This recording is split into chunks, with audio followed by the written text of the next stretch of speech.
thinking about what your property is worth, you go online, you go on realestate.com, you Google your address, it gives you a price. Can you rely on that price? We're going to talk about it today. Stay tuned.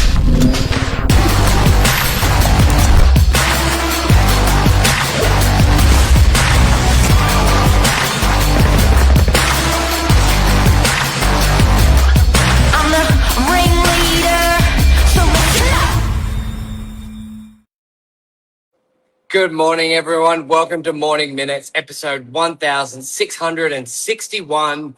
Auto Value your property, Heartbreak. What is it? Can you rely on it? Let's talk about it. Mark, the Auto Value is sort of the new craze phenomenon. That's pronounced very incorrectly.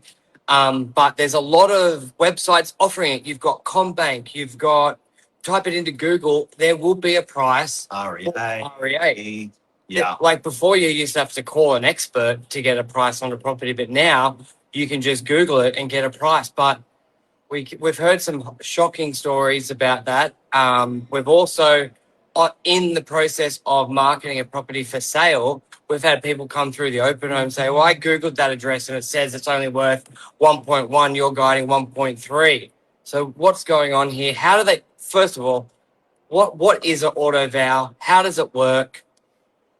Can it be relied upon? I think it all comes from the intention from consumers that own a property.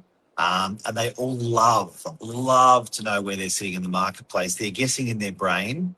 They're looking at comparison sales. When they're behind the keyboard and they're a keyboard ninja, then they're saying, okay, let's have a look at the address. I'm going to go down for you. Yeah, I'm doing first. Let's have a look at the address and see exactly where we think it sits in that marketplace. So the problem is when people start relying on that.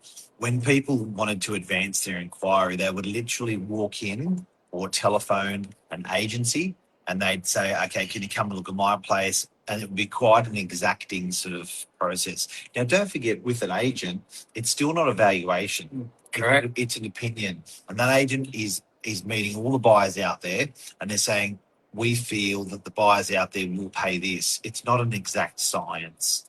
But when you're doing it online, you don't get the benefit of looking through the property when you're the computer that's giving out that information. Yeah, because a lot of the time, let's say, so if a property's recently been sold a couple times or for lease, you can tend to find if there's an active building, you can find that data is a little bit more accurate because a lot of the time how they do it, it's sold for 1 million, let's say 10 years ago, and there's been 5% growth each year, and it gives you a bit of a figure that way. But that doesn't take into consideration if you've renovated the property. Yep. Or sometimes for properties that have never been on the market, like I've had clients, they've owned it for 40 years.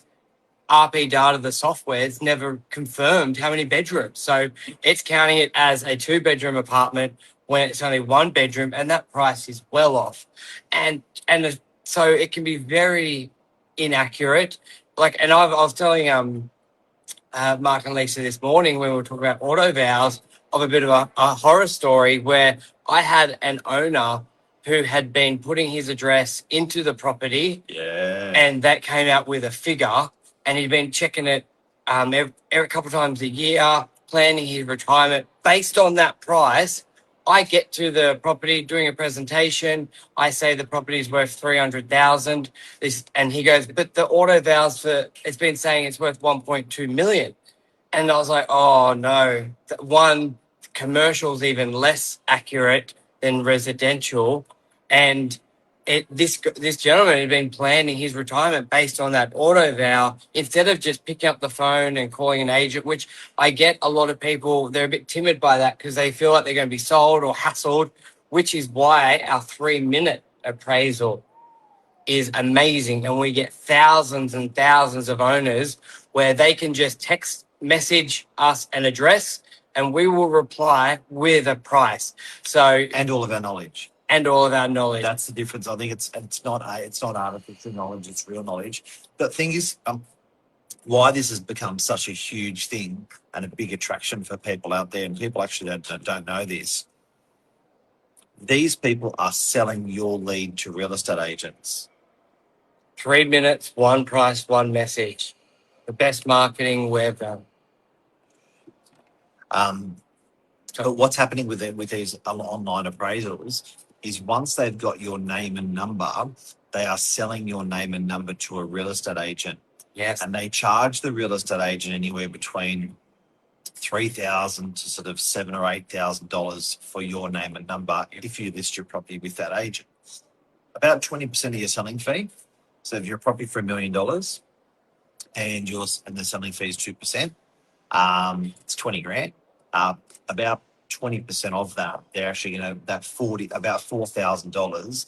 The agent is going to pay that referral company. So if you're wondering why it's so explosive now, that when you put in your address, it asks for your details, and they give you breadcrumbs. So you want more, you give them more. You want more, you give them more, and they breadcrumb information. So just be careful, because when you actually genuinely call a real estate agent, you will genuinely get an opinion of what they think buys, and then that market will pay for your property. They'll know you're building already. They'll have a look through. When you're doing the auto val, you're going down that sort of garden path of getting information that isn't exact towards your property, and then they're reselling your information to us real estate agents. We pay for those referrals. They're good referrals. And that's another thing. It's like, and a lot of the time, that's the nail on the head there, because you may be thinking, why is CommBank even offering this? They're wanting it for them. It's a way to get more revenue, to sell your data of your knowledge, of your need or your want to know what your property is worth. They're sort of capturing that and then making revenue from it, which I think realestate.com.au has 60% of owners now, name, number, and email. Yeah, it's a beast. It's a beast. But I think so. The moral of the topic today, these auto vals, it's a great service. It can be a great tool, but you still need to rely on an experienced agent.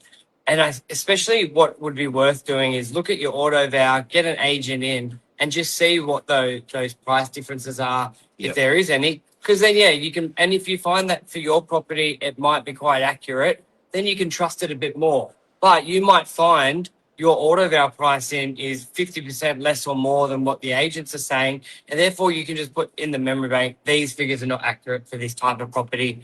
And we see that quite often. Don't bank on, or don't solely rely on the auto val that you're getting. Yeah. It'll be an auto mistake.